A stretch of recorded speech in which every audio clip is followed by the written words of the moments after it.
তো আগের বারে যে কাজটা করছি সেটা কোয়ারি সেট আকারে, চলেন এটাকে লুপ আকারে আমরা বসাই। ঠিক আছে, তাহলে লুপ আকারে আমরা বসাই। তাহলে আমি যদি এখানে সে আমি কি করলাম, একটি ডিভ নিলাম এবং কি করলাম লুপ আকারে চালাবো। তাহলে লুপ আকারে কিভাবে চালাবো, নরমালি ওখানে তো এভাবে লিখি ফর আই ইন স্টুডেন্টস, পাইথনে এভাবে লিখি না। তো এই সেম জিনিসটাই আমি করব, কিভাবে করব, আমি কার্লি ব্র্যাকেট দিব, ডবল পার্সেন্টেজ, তাহলে এখানে একটা পার্সেন্টেজ, এখানে একটা পার্সেন্টেজ।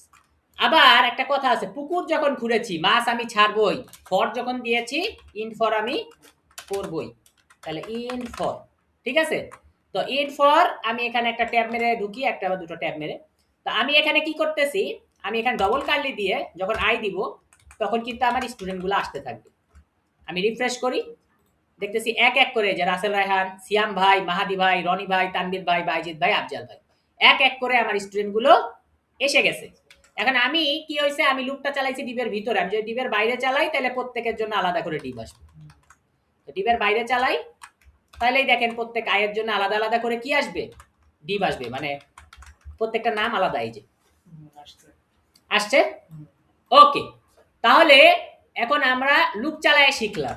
ঠিক আছে ভাই, এখন এখানে আমি যদি আই এর বদলে লিখি স্টুডেন্ট, যে মানে তাহলে একটা স্টুডেন্ট ফর মেনি স্টুডেন্ট, মানে মেনি স্টুডেন্ট থেকে একটা একটা লুপ চালাবে, তাতেও কি সমস্যা আছে? আই না লিখে যদি স্টুডেন্ট লিখি, রিফ্রেশ করি, একই জিনিস আসতেছে। এখন কি আর কোয়ারি সেটের দরকার আছে? চলেন আমরা কোয়ারি সেটটাকে মুছে দিই। ঠিক আছে, উপরেরটারে মুছে দিলাম, জাস্ট লুপ চালায়ে কি করলাম, স্টুডেন্টদের নিয়ে আসলাম।